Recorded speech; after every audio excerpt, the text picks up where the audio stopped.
subscribe masuk surga. Like, komen cepat kaya.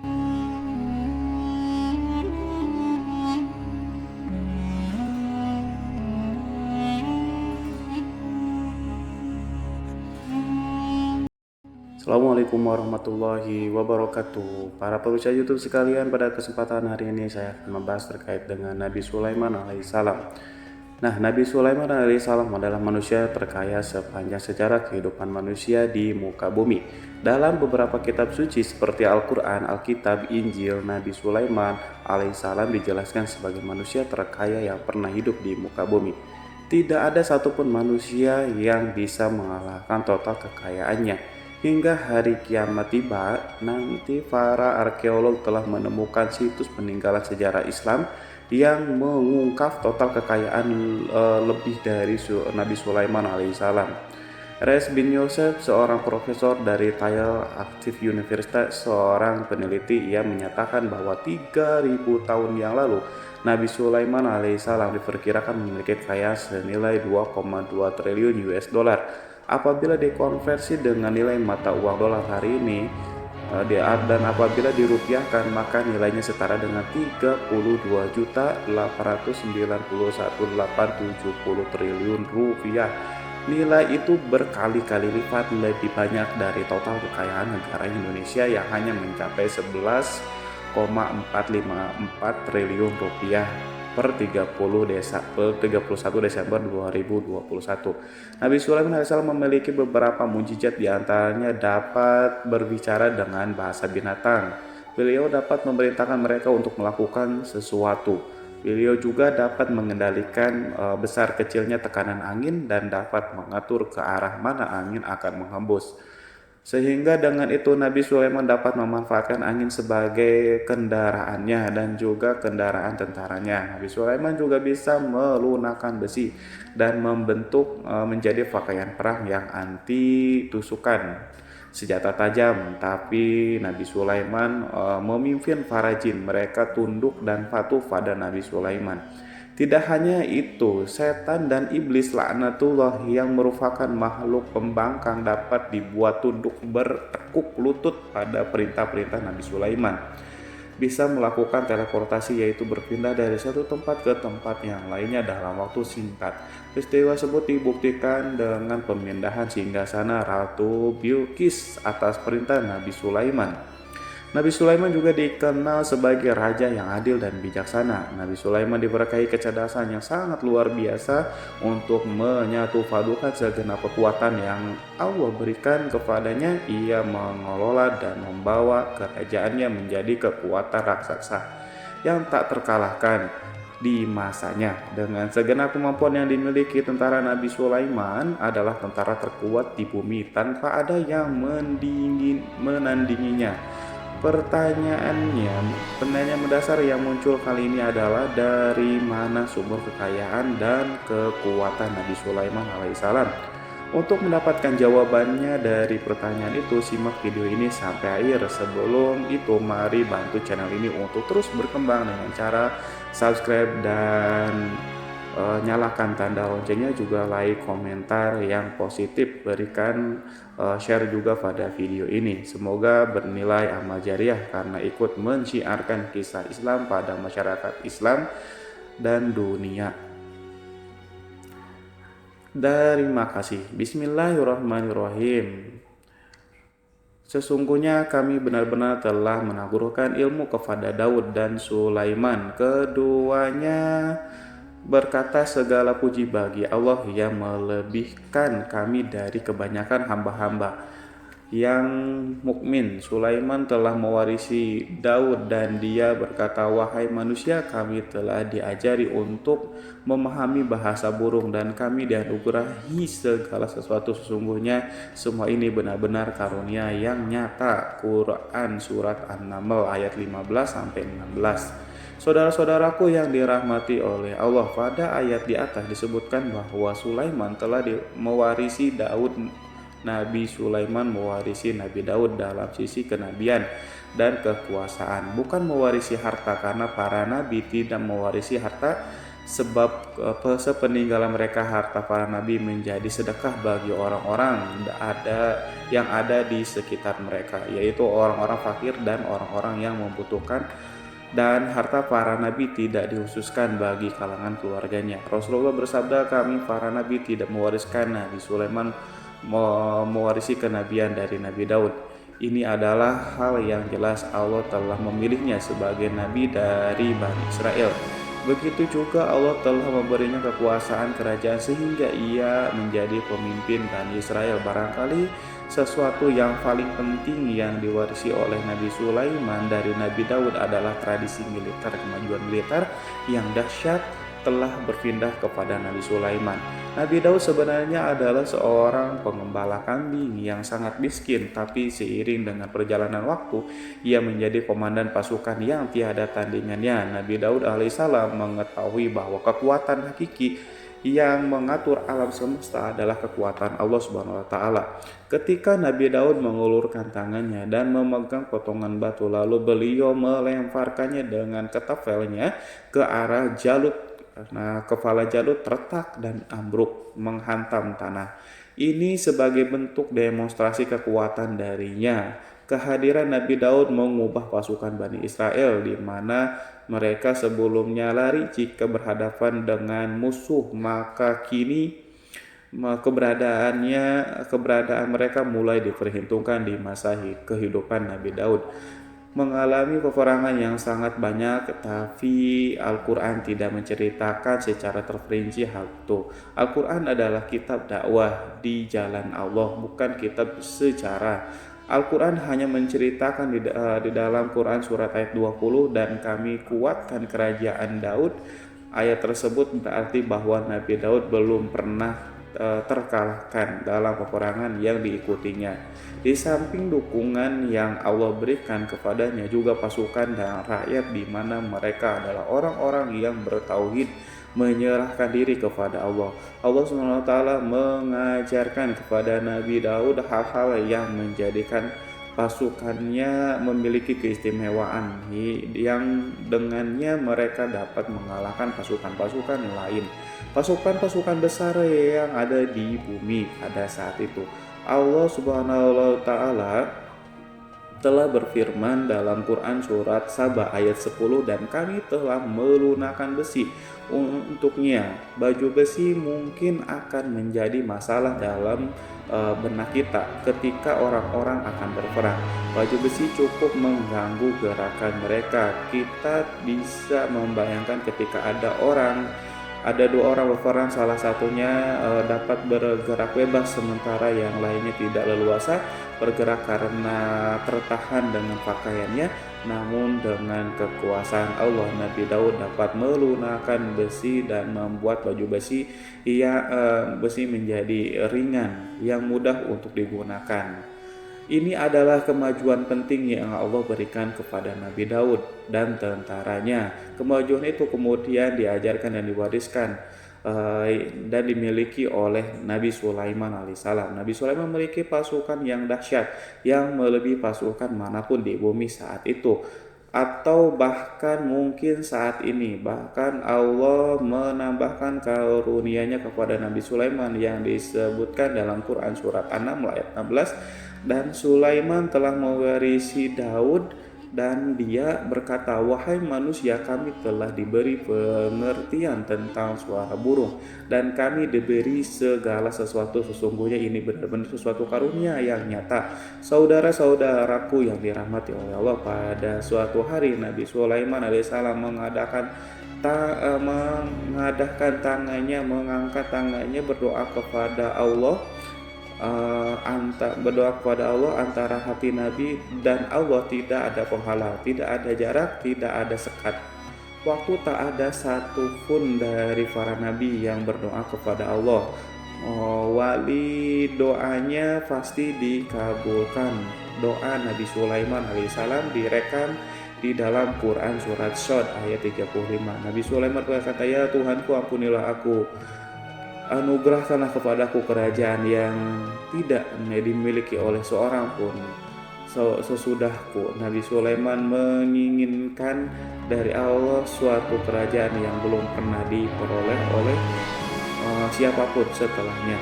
Allah Subhanahu wa taala mengabulkan doa Nabi Sulaiman dan memberinya kerajaan tersebut. Nabi Sulaiman mewarisi kekuasaan, kenabian, hikmah, ilmu dari Nabi Daud alaihissalam. Orang-orang menyebutnya Sulaiman al-Hakim, Sulaiman yang bijaksana. Kebijaksanaan Nabi Sulaiman tidak terbatas pada keadilannya di tengah-tengah manusia yang juga kasih sayangnya kepada mereka. Namun kebajikan Nabi Sulaiman juga berlaku di kalangan burung dan binatang lainnya. Nabi Daud juga mengenal bahasa burung, tetapi Nabi Sulaiman dapat berbicara dengan bahasa burung. Bahkan ia dapat menggantikannya sebagai pembantunya ketika Nabi Daud bertasbih, gunung-gunung dan burung-burung serta binatang buas ikut bertasbih bersamanya. Bahkan angin pun berhenti untuk mendengarkan tasbih itu. Sedangkan Nabi Sulaiman, Allah Subhanahu wa taala memberinya karunia lebih dari itu, di mana binatang-binatang buas tunduk padanya. Begitu juga angin dan burung. Saudara-saudaraku yang dirahmati oleh Allah, Nabi Sulaiman alaihissalam mampu mendengarkan bisikan semut yang berbicara kepadanya kepada sesamanya. Mereka bahkan ia mampu memerintahkan semut tersebut sehingga semut itu menjadi taat pada perintah pasukan Nabi Sulaiman. Nabi Sulaiman memiliki kekuatan yang sangat dahsyat di dunia. Belum pernah ada di dunia ini satu pasukan pun yang memiliki kekuatan seperti itu. Kekuatan Nabi Sulaiman berasal dari beberapa kombinasi yang sangat mengagumkan, sehingga karenanya ia tidak dapat tertandingi. Kekuatan itu terdiri dari manusia, binatang, jin, dan lain-lainnya. Sebagainya kita mengetahui bahwa jin adalah makhluk Allah dan manusia tidak mampu melihatnya atau menghadirkannya atau meminta pertolongan kepadanya. Sedangkan Nabi Sulaiman telah diberi Allah suatu kemampuan untuk menundukkan jin, memperkerjakan mereka sebagai tentara di tengah-tengah peperangan. Bahkan ia mampu menjadikan mereka sebagai pekerja-pekerja kasar di kerajaannya saat tidak ada peperangan. Maka karena itu ketika ada pasukan lain yang mencoba melawan pasukan Nabi Sulaiman, mustahil mereka akan mendapatkan kemenangan. Bahkan pasukan Nabi Sulaiman diperkuat oleh burung-burung. Di pasukan Nabi Sulaiman memerankan tugas penting, yaitu menjadi agen intelijen. Kita mengetahui bahwa peran informasi saat peperangan adalah hal yang penting, dan informasi tersebut pasukan dapat mengetahui keadaan lawannya. Demikian peranan burung pada pasukan Nabi Sulaiman. Ia terbang di tengah-tengah musuh, kemudian ia kembali pada Sulaiman untuk menyampaikan berita tentang keadaan lawannya. Di samping itu, di samping jin, burung Allah juga menundukkan angin untuk Nabi Sulaiman. Nabi Sulaiman dapat memerintahkan angin dan ia mampu untuk menaiki angin tersebut bersama tentaranya. Di dalam Quran surat Shad ayat 36-40 Allah SWT berfirman, "Kami tundukkan kepada angin yang berhembus dengan baik menurut kemana saja yang dikehendaki Sulaiman, dan kami tundukkan pula kepadanya setan-setan, semuanya ahli bangunan dan penyelam, dan setan yang lain yang terikat dalam belenggu. Inilah anugerah kami, maka berikanlah kepada orang lain atau tahanlah untuk dirimu sendiri dan dengan tiada pertanggungjawaban, dan sesungguhnya dia mempunyai kedudukan yang dekat pada sisi kami dan tempat kembali yang baik." Saudara-saudaraku yang dirahmati oleh Allah juga memberikan kemampuan yang tak seorang pun dari para nabi mendapatkannya, yaitu kemampuan untuk memerintahkan setan. Setan adalah satu bagian dari jin. Ia adalah kelompok yang celaka dari bangsa jin. Kelompok ini sebenarnya tidak mampu dikuasai oleh manusia, bahkan jin yang saleh tidak dapat mengatur setan. Adapun Nabi Sulaiman, Allah telah memberinya kekuasaan untuk menundukkan setan dan memperkerjakannya. Mereka bahkan mengikatnya dengan rantai serta menghukumnya jika ia menentang pada perintah setan. Membangun untuk Sulaiman istana-istana dan patung-patung dan alat-alat perang.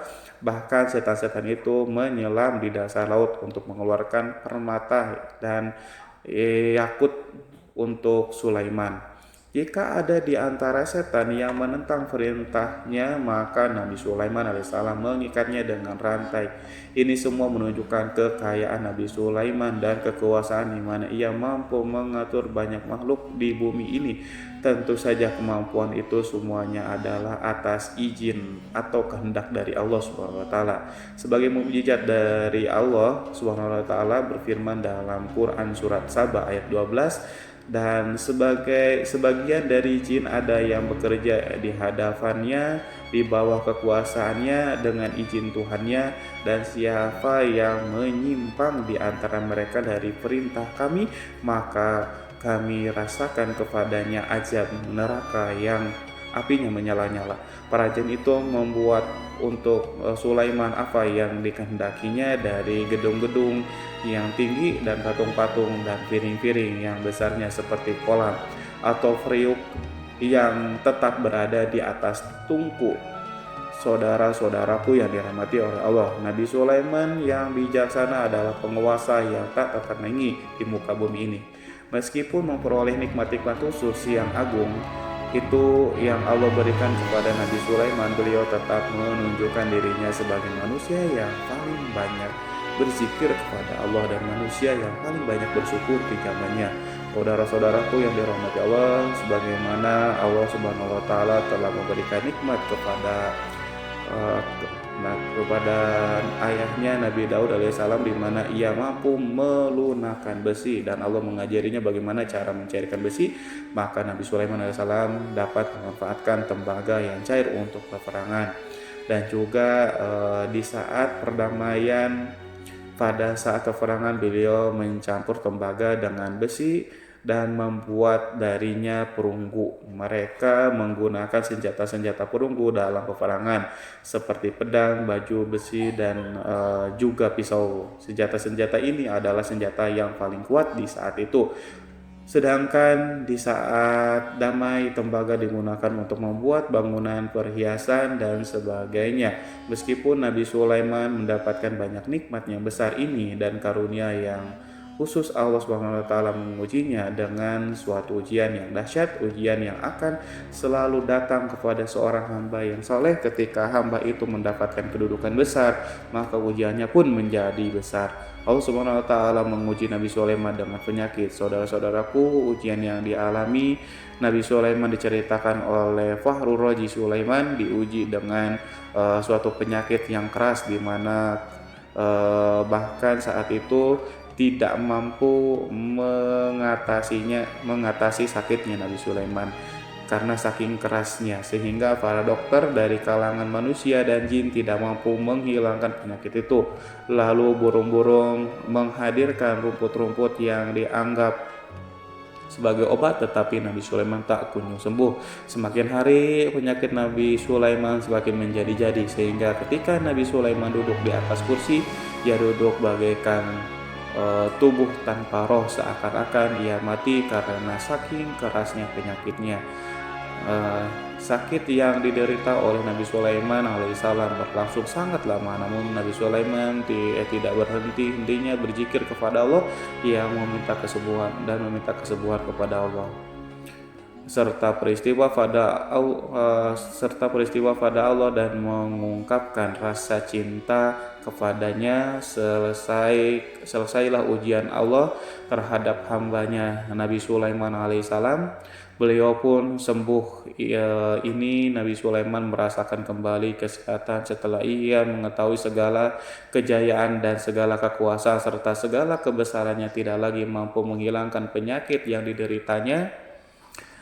kecuali jika Allah menghendakinya. Saudara-saudaraku yang dirahmati oleh Allah, Nabi Sulaiman telah membangun tempat ibadah, tempat sujud sehingga manusia menyembah Allah di dalam rumah itu, menunjukkan keunggulan seni arsitektur dan seni fahat orang-orang yang membangun rumah itu berjumlah puluhan ribu orang. Tentu setiap kelompok dari mereka memiliki pekerjaan masing-masing. Di antaranya mereka ada yang mencairkan tembaga, di antara mereka ada yang tukang pahat, ada juga tukang ukir, ada juga membelah batu, ada juga yang memotong-motong kayu, ada yang mendatangkan rumput-rumput dari Lebanon, ada juga yang mendatangkan emas dan menjadikannya lempengan-lempengan yang mengkilat untuk menutupi kayu, untuk melapisi dinding. Bahkan dari golongan jin pun membantu membangun rumah tersebut. Tentu sebagai perintah dan bimbingan Nabi Sulaiman, mereka membuat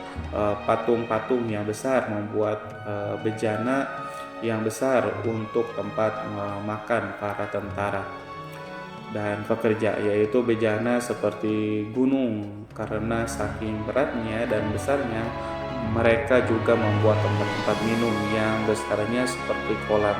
Nabi Sulaiman mengawasi para pekerja dan juga mengurusi masyarakatnya, di mana beliau mengenali program mereka dan berusaha memecahkan. Beliau juga mengawasi pasukannya dari kalangan binatang dan burung. Beliau mengetahui apakah ada sesuatu di antara mereka yang tidak datang, tidak hadir, di mana ia pergi, serta mengapa ia pergi.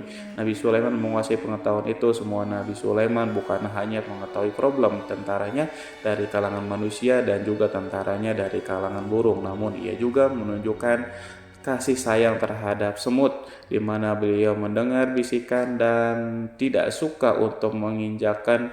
Nabi Sulaiman selalu menundukkan kepalanya ke bumi sebagai bentuk rasa rendah diri dan syukur kepada Allah Subhanahu wa taala. Pada saat itu, hari Nabi Sulaiman berjalan di depan tentaranya dan tiba-tiba ia mendengar suara semut yang berkata kepada teman-temannya dari kalangan semut, yaitu terekam dalam Al-Quran surat An-Nahl ayat 18 sampai 19. Wahai semut, semua masuklah ke dalam sarang-sarangmu agar kamu tidak terinjak oleh Sulaiman dan tentaranya, sedangkan mereka tidak menyadari. Nabi Sulaiman alaihissalam tersenyum mendengar itu, berarti ia berdoa, ya Allah Tuhanku, berilah aku ilham untuk tetap mensyukuri nikmat-Mu yang telah Engkau anugerahkan kepadaku dan kepada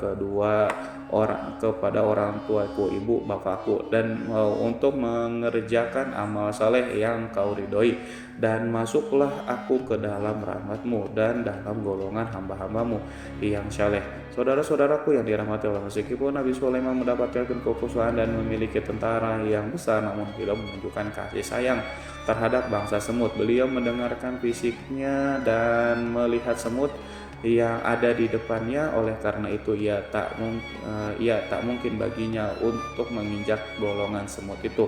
Nabi Sulaiman bersyukur kepada Allah yang telah memberinya nikmat itu, yaitu nikmat rahmat dan kasih sayang. Di samping itu, Nabi Sulaiman alaihissalam adalah orang yang paling kaya di dunia. Istananya terbuat dari kayu gaharu yang memiliki bau dan harum.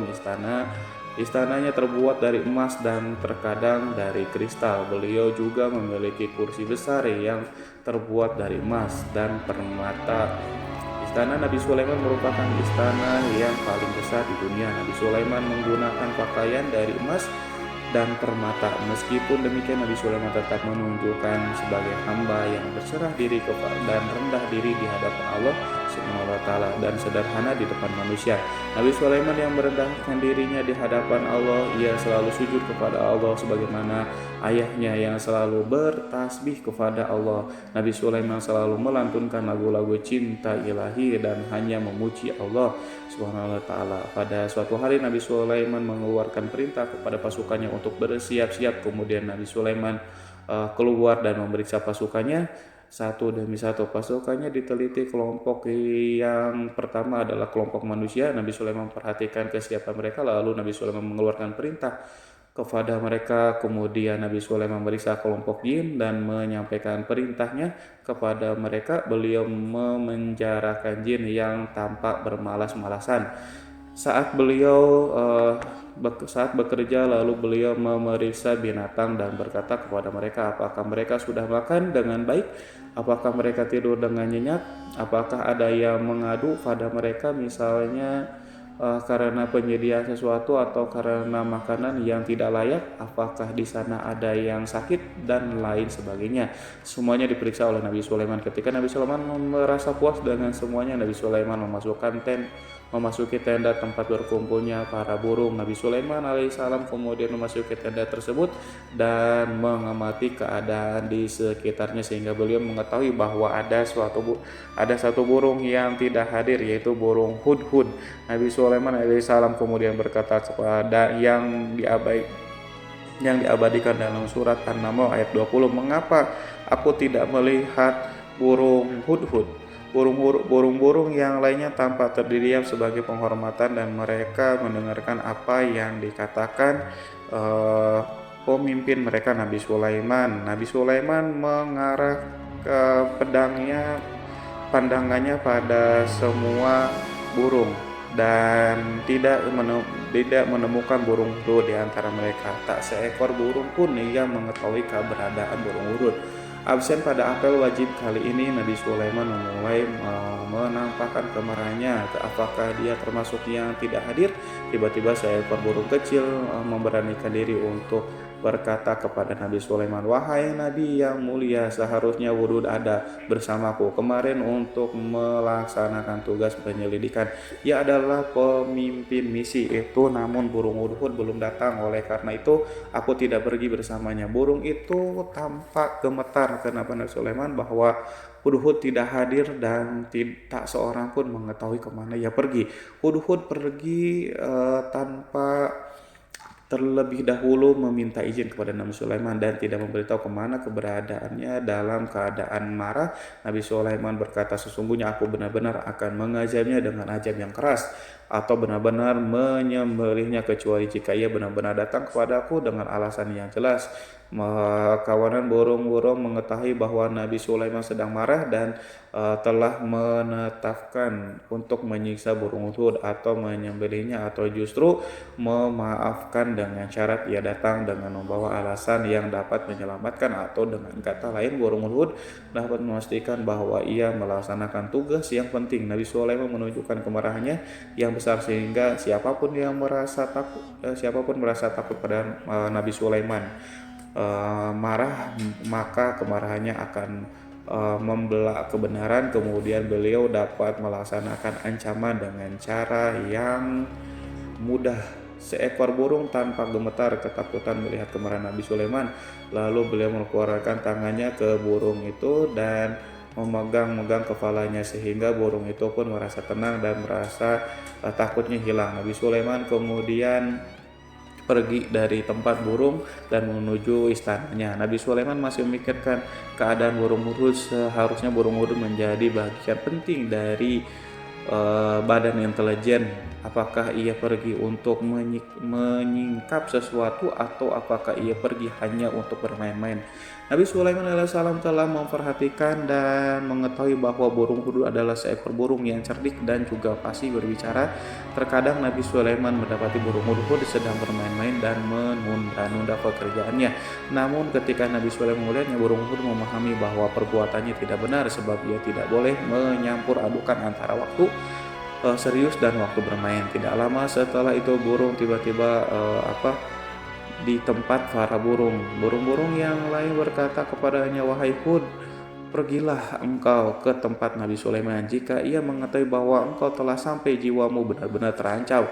Mendengar itu burung hudhud segera beranjak.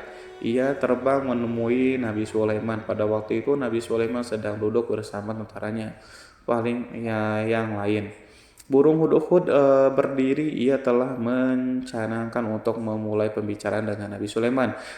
Sebelum Nabi Sulaiman banyak bertanya kepadanya kemana dia pergi, ia berbagi sebagai bukti bahwa hudhud telah melaksanakan sesuatu tugas yang penting. Dalam Quran surat An-Nahl ayat 22, Burung hudhud telah berbicara, aku telah mengetahui sesuatu yang kamu belum mengetahuinya, dan kubawa kepadamu dari negeri Saba untuk berita penting yang diyakini seakan-akan burung hudhud hendak berkata, aku adalah hudhud yang yang miskin, tapi aku mengetahui apa yang tidak engkau ketahui, dan aku datang kepadamu dari kerajaan Saba dengan membawa berita yang sangat penting.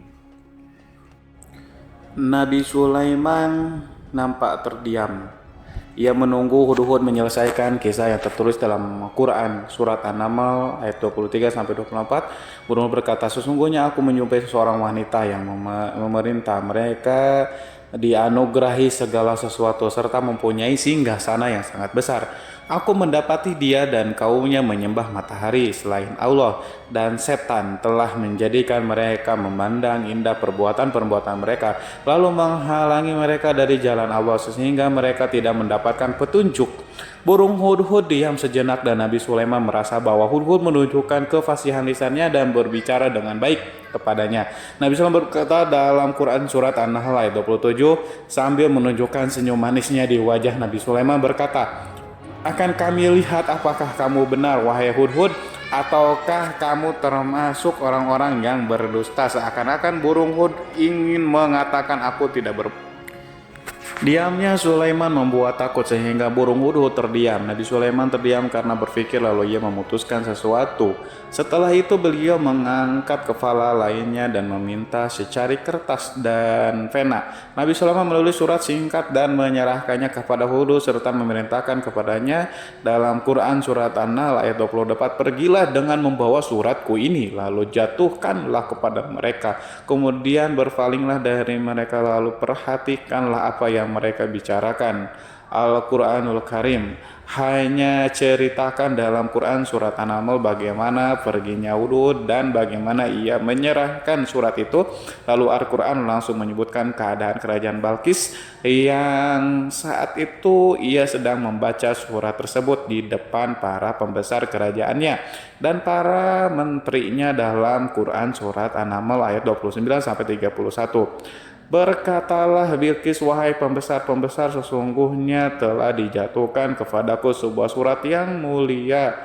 Sesungguhnya surat ini dari Sulaiman, dan sesungguhnya isinya dengan menyebut nama Allah yang Maha Pengasih lagi Maha Penyayang, bahwa janganlah kalian berlaku sombong terhadapku dan datanglah kepadaku sebagai orang-orang yang berserah diri. Saudara-saudaraku yang dirahmati Allah, dalam surat itu Nabi Sulaiman disebutkan hendaklah mereka menyerahkan diri dan tunduk kepada perintah Sulaiman. Nabi Sulaiman memerintahkan agar mereka meninggalkan penyembahan terhadap matahari.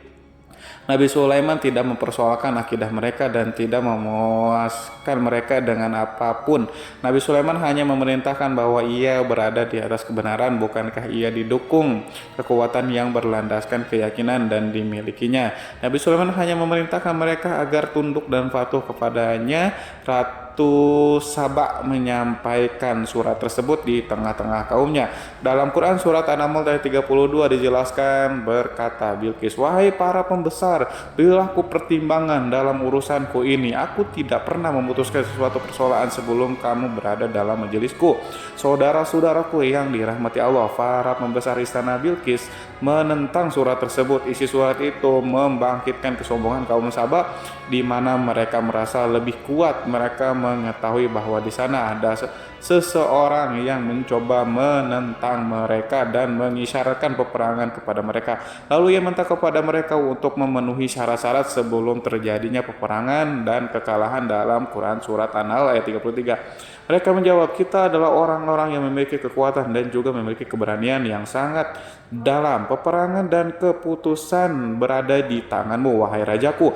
Maka pertimbangkanlah apa yang akan kamu perintahkan. Saudara-saudaraku yang dirahmati Allah, para pembesar kaum Saba seakan ingin berkata kita siap untuk melaksanakan perang. Tampaknya ratu itu memiliki kebijakan yang lebih baik dari pembesar kaumnya.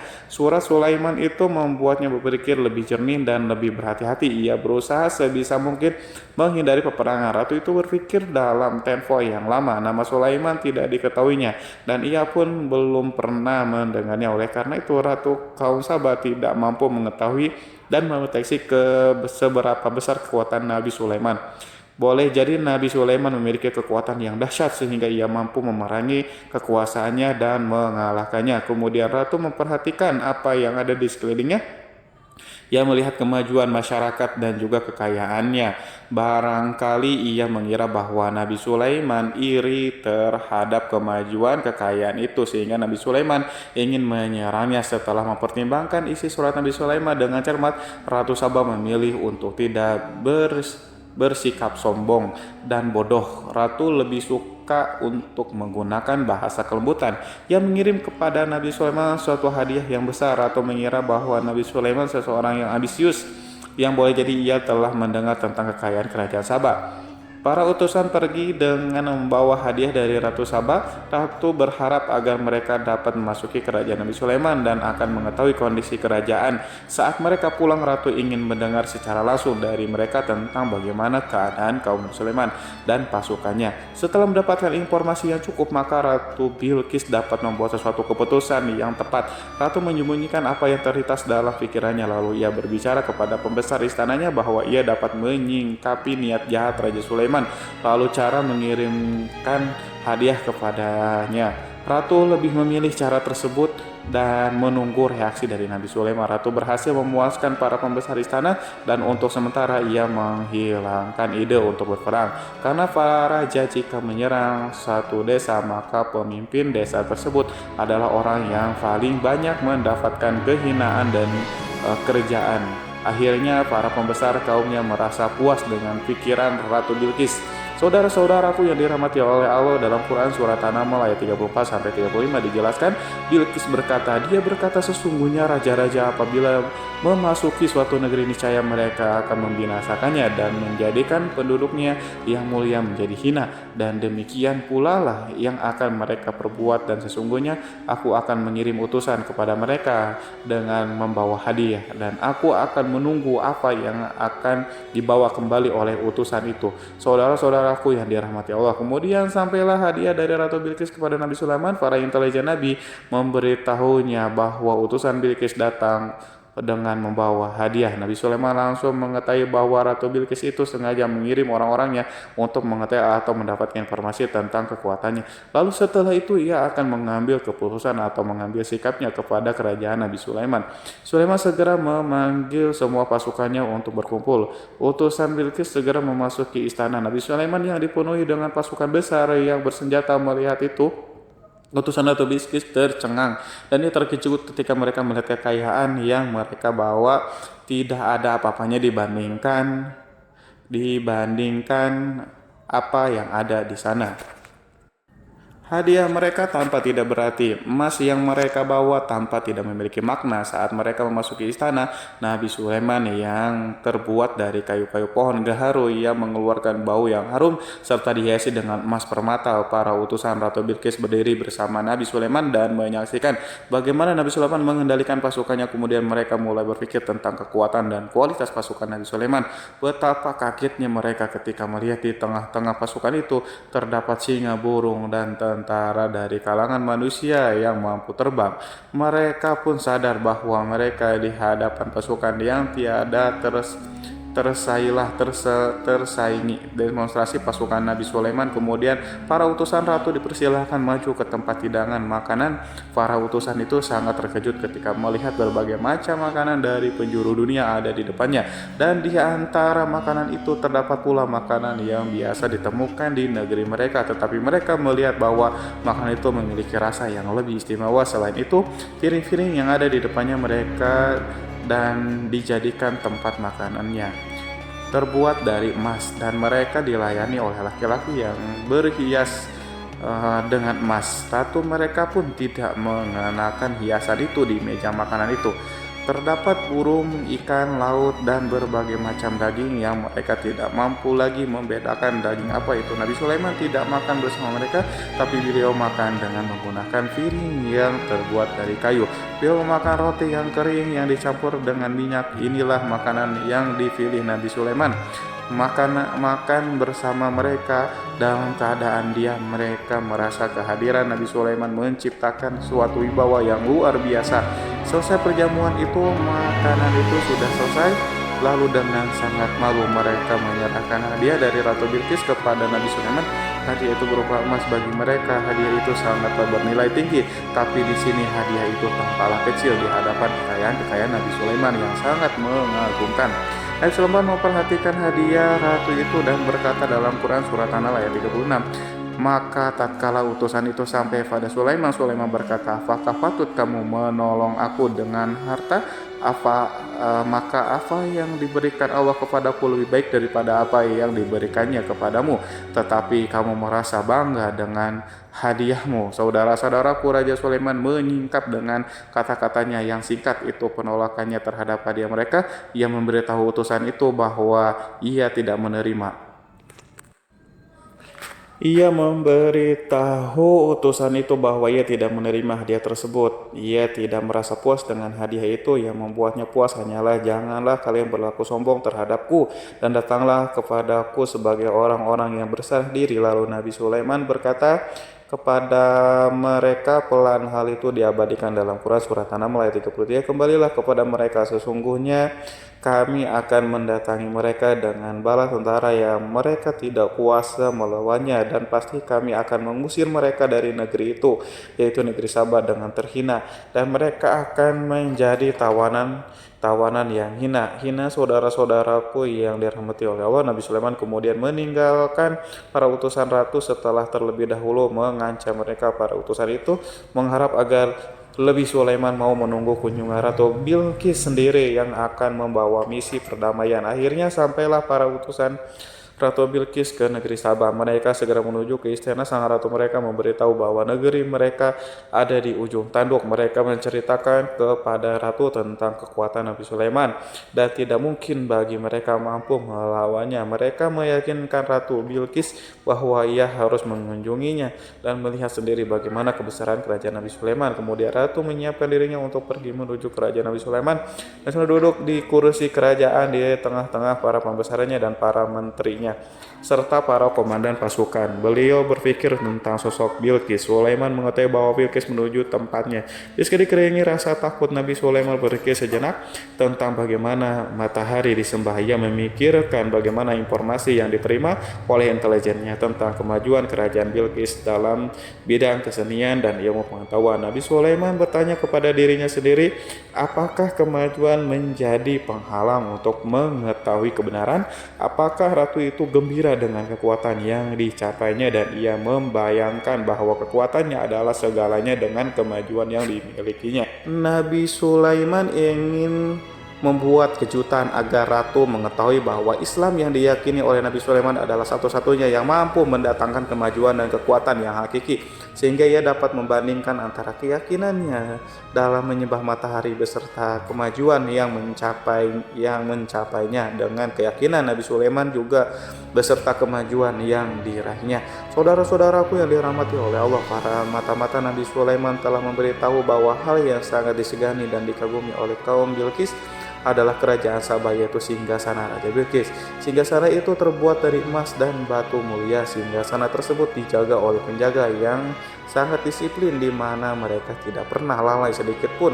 Oleh karena itu sangat tepat apabila Nabi Sulaiman menghadirkan singgasana di sini di kerajaannya, sehingga ketika ratu tiba maka ia dapat duduk di atasnya. Nabi Sulaiman ingin membuat kejutan kepadanya dan menunjukkan bahwa kemampuannya tersebut yang berlandaskan pada keislaman. Nabi Sulaiman melakukan yang demikian itu dengan harapan agar si ratu tunduk kepadanya. Ide itu terlintas dalam diri Nabi Sulaiman, lalu ia mengangkat kepalanya dan menoleh kepada anak buahnya. Hal itu diabadikan dalam Quran surat An-Naml ayat 36. Wahai para pembesar-pembesar, siapakah di antara kalian yang sanggup membawa singgasananya kepadaku sebelum mereka datang kepadaku. Sebagai orang-orang yang berserah diri, saudara-saudaraku, perhatikanlah ungkapan pikiran Nabi Sulaiman tersebut. Semua pemikirannya berkisar tentang keislaman para penyembah matahari, tentang bagaimana beliau dapat memberikan petunjuk kepada mereka di jalan Allah. Yang pertama menjawab pertanyaan Nabi Sulaiman adalah jin Ifrit dari kalangan jin yang Allah telah menundukkan mereka kepada Nabi Sulaiman. Dalam Quran surah Al-An'am ayat 39 berkata Ifrit yang cerdik dari golongan jin, aku akan datang kepadamu dengan membawa singgasana itu kepadamu sebelum kamu berdiri dari tempat dudukmu. Sesungguhnya aku benar-benar kuat untuk membawanya lagi. Dapat dipercaya Nabi Sulaiman berdiri dari tempat duduknya setelah 1 jam atau 2 jam, namun jin itu berjanji kepadanya untuk menghadirkan singgasana Bilqis. Sebelum itu istana Nabi di Palestina, sedangkan istana Bilqis terletak di Yaman. Antara singgasana tersebut dengan singgasana Nabi Sulaiman berjarak lebih dari ribuan mil. Barangkali pesawat yang cepat sekalipun yang kita kenal hari ini tidak akan mampu membawa dan mendatangkan di istana itu dalam waktu 1 jam. Tetapi masalahnya di sini berhubungan dengan kekuatan jin yang serba misterius. Nabi Sulaiman alaihissalam tidak mengomentari sedikit pun terhadap apa yang dikatakan oleh Ifrit dari golongan jin. Tampaknya ia menunggu tanggapan lain yang mampu menghadirkan singgasana Bilqis yang lebih cepat dari jin. Nabi Sulaiman menoleh kepada seseorang di sana yang duduk di atas naungan. Hal itu diceritakan dalam Quran surat An-Naml ayat 40. Berkatalah seorang yang mempunyai ilmu dari Alkitab, aku akan membawa singgasana itu kepadamu sebelum matamu berkedip. Maka tatkala Sulaiman melihat singgasana itu terletak di hadapannya, ia pun berkata, ini termasuk karunia Tuhanku untuk mencoba aku. Apakah aku akan bersyukur atau mengingkari nikmatnya? Dan barang siapa yang bersyukur, maka sesungguhnya dia bersyukur untuk kebaikan dirinya sendiri. Dan barang siapa yang ingkar, maka sesungguhnya Tuhanku maha kaya lagi maha mulia. Saudara-saudaraku, belum lama seseorang yang mempunyai ilmu Alkitab itu menyatakan kalimatnya, sehingga singgasana itu tiba-tiba ada di depan Nabi Sulaiman yang mampu menghadirkan singgasana itu lebih cepat atau lebih sedikit dari kedipan mata. Ketika mata itu tertutup dan terbuka, Al-Quranul Karim tidak menyingkap kepribadiannya. Seseorang yang menghadirkan singgasana itu, Al-Quran hanya menggarisi bahwa orang itu mempunyai ilmu dari Alkitab. Al-Quran tidak menjelaskan kepada kita apakah ia seorang malaikat atau manusia atau jin atau Al-Quranul Karim sepertinya ingin menyembunyikan identitas orang tersebut. Al-Quran sengaja tidak menyingkap hakikat kitab yang dimaksud. Saudara-saudaraku yang dirahmati Allah, setelah melintas singgasana itu, Nabi Sulaiman bersyukur kepada Allah. Ia mulai memperhatikan singgasana sang ratu. Singgasana tersebut merupakan simbol pembangunan dan juga kemajuan, tetapi tampaknya ia hanya sesuatu yang biasa saja jika dibandingkan dengan kekuatan dan kekuasaan. Khawatir kebesaran ciptaan yang dibuat oleh manusia dan jin di kalangan Nabi Sulaiman memikirkan dalam tempo yang sangat lama singgasana Ratu Bilqis itu. Kemudian beliau memerintahkan agar singgasana itu diperbaiki sehingga saat Ratu Bilqis datang, lebih Sulaiman akan memujinya. Apakah Ratu Bilqis dapat mengenali singgasananya ataukah tidak? Di dalam Al-Quran surat An-Naml ayat 21 Nabi Sulaiman berkata, ubahlah baginya singgasana maka kita akan melihat apakah dia mengenal ataukah dia termasuk orang-orang yang tidak mengenalnya. Saudara-saudaraku yang dirahmati Allah, Sulaiman memerintahkan agar dibangun istana yang akan digunakan untuk menyambut Ratu Bilqis. Nabi Sulaiman memilih tempat di laut dan ia memerintahkan agar dibangun suatu istana di mana sebagian besarnya terdiri dari air laut. Nabi Sulaiman memerintahkan agar lantainya itu terbuat dari kaca yang tebal dan kuat, sehingga orang-orang yang berjalan di atas istana itu akan dapat melihat di bawahnya ada ikan-ikan yang berwarna-warni yang berenang-renang, dan mereka akan melihat rumput-rumput laut yang bergerak-gerak. Akhirnya terselesaikan pembangunan istana itu. Saking bersihnya kaca lantai sehingga tampak di sana tidak ada kaca burung kaca. Burung Hud memberitahu Nabi Sulaiman bahwa Bilqis telah sampai di dekat kerajaannya. Kemudian Ratu Bilqis datang. Al-Quran tidak menyebutkan keadaan Nabi Sulaiman saat menyambut Bilqis, namun Al-Quran menunjukkan dua sikap Ratu Bilqis. Pertama, bagaimana sikap Bilqis ketika pertama kali melihat singgasananya yang datang mendahulunya, padahal ia telah meninggalkannya. Pengawalnya untuk tetap setia menjaga singgasananya. Keadaan kedua adalah keadaan di depan istana yang dibangun untuk penyambutan Ratu Bilqis. Istana penuh dengan permata yang berenang di bawahnya, ikan-ikan. Dalam Quran surat An-Nahl ayat 42 dijelaskan, dan ketika Bilqis datang ditanyakanlah kepadanya, serupa inikah singgasanamu Bilqis? Menjawab seakan-akan singgasana ini adalah singgasanaku. Kami telah diberi pengetahuan sebelumnya dan kami adalah orang-orang yang berserah diri. Saudara-saudaraku pada dialek di atas. Bilqis melihat singgasananya dan ia tercengang saat mengetahui bahwa itu adalah singgasana miliknya. Namun ia kemudian mulai ragu karena melihat tidak sepenuhnya itu singgasana miliknya. Jika itu benar-benar miliknya, lalu bagaimana ia datang mendahulinya? Dan bila bukan singgasananya, maka bagaimana Sulaiman dapat meniru sepersis dan seteliti itu, padahal Sulaiman tidak pernah sekalipun pergi ke kerajaannya. Nabi Sulaiman berkata saat melihat Bilqis mengamati singgasananya, "Apakah ini singgasanamu?" Dia sangat kebingungan, namun setelah itu ia menjawab, "Sepertinya benar." Nabi Sulaiman berkata lagi, "Kami telah diberi ilmu sebelumnya dan kami sebagai orang-orang muslim saudara-saudaraku yang dirahmati oleh Allah." Melalui pertanyaan itu Nabi Sulaiman ingin mengisyaratkan kepada Bilqis agar ia membandingkan antara keyakinannya beserta ilmu yang dicapainya dengan keyakinan Nabi Sulaiman yang muslim beserta kata pengetahuan yang telah diraihnya, penyembahan terhadap matahari dan pencapaian ilmu yang dicapai oleh Bilqis, tanpa tidak ada apa-apanya dibandingkan dengan ilmu Nabi Sulaiman dan keislamannya. Nabi Sulaiman telah mendahulunya dengan bidang ilmu karena keislamannya. Karena itu sangat mudah baginya untuk mengungguli Bilqis. Dalam ilmu-ilmu yang lainnya, demikianlah yang diisyaratkan pernyataan Sulaiman kepada Bilqis. Sahabat itu bahwa ini adalah singgasananya, di mana singgasana itu datang lebih dulu daripada dirinya. Beberapa bagian darinya telah diubah saat Bilqis masih di dalam perjalanan menuju ke tempat Nabi Sulaiman. Ia berpikir kemampuan apa yang dimiliki oleh Nabi Sulaiman. Ratu Bilqis tercengang melihat apa yang disaksikannya, yang berupa buah dari keimanan Nabi Sulaiman dan hubungannya dengan Allah SWT. Sebagaimana Bilqis juga tercengang ketika melihat kemajuannya di bidang ilmu pembangunan, seni, dan ilmu-ilmu yang lainnya. Maka ia lebih kagum lagi saat melihat hubungan yang kuat antara keislaman Nabi kiriman dengan ilmunya, serta kemajuan yang diraihnya. Dalam Quran surat An-Nahl ayat 84 dijelaskan, dan apa yang disembahnya selama ini selain Allah mencegahnya untuk melahirkan keislamannya, karena sesungguhnya ia terdahulu termasuk orang-orang yang kafir.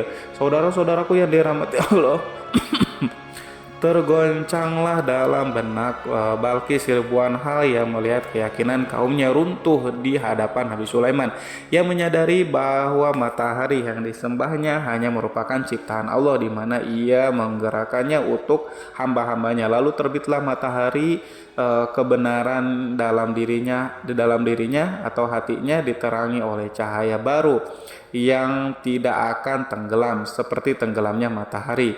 Masa keislamannya hanya menunggu waktu saja. Ratu Bilqis memilih waktu yang tepat untuk mengumumkan keislamannya. Allah SWT berfirman dalam Quran surat An-Nahl ayat 44, dikatakan kepadanya, "Masuklah ke dalam istana." Maka tatkala ia melihat lantai istana itu, dikiranya kolam air yang besar dan disingkapnya dua betisnya. Berkatalah Sulaiman, "Sesungguhnya ia adalah istana licin yang terbuat dari kaca." Berkatalah Balkis, wahai Tuhanku, sesungguhnya aku telah berbuat zalim terhadap diriku dan aku berserah diri bersama Sulaiman kepada Allah Tuhan semesta alam. Saudara-saudaraku yang dirahmati Allah, dikatakan kepada Balkis, masuklah ke dalam istana. Ketika ia masuk, maka ia tidak menyaksikan adanya kaca, tetapi ia melihat air sehingga ia mengira akan bersinggungan dengan air laut.